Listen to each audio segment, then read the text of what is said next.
under, can't even spell this time of day, hang on, under,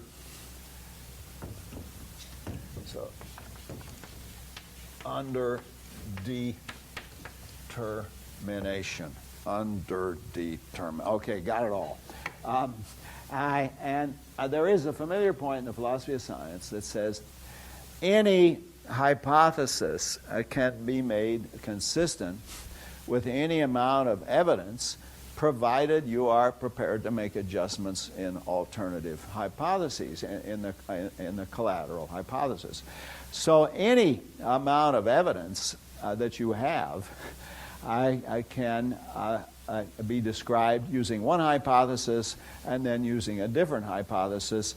It's just you have to make further adjustments down the line. So, for example, I have a hypothesis that I have 10 fingers, and I have a certain amount of evidence for that.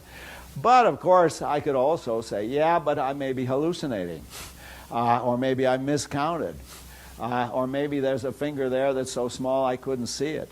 So there's an alternative there are an alternative number of hypotheses that can be made consistent with any evidence, but that doesn't show there's no fact of the matter about how many fingers I have. Of course there's a fact of the matter, but the fact is that you can have alternative ways of describing evidence about that fact of the matter.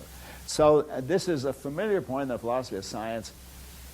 The evidence you have for an empirical hypothesis does not fix the truth of the hypothesis. Uniquely, there are alternative hypotheses that will still be consistent with the evidence.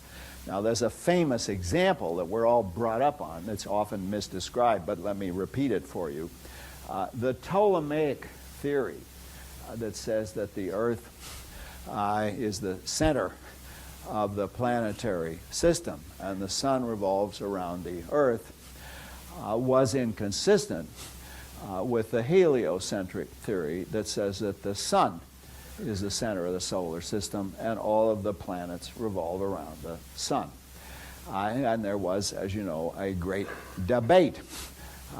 This was a crucial development in Western intellectual history when we eventually gave up on the Ptolemaic theory that says we are the center of the solar system in favor of the heliocentric theory that says the sun is the center of the solar system.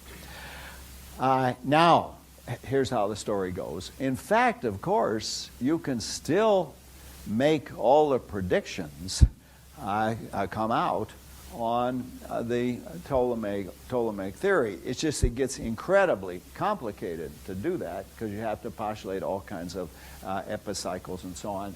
And what I'm telling you now is just standard textbook stuff, and I believe these guys when they say you can do it, but I'm not. I believe them 23 hours out of 24. But anyway, let's give them the 24 hours. Let's suppose, okay, you can really do it.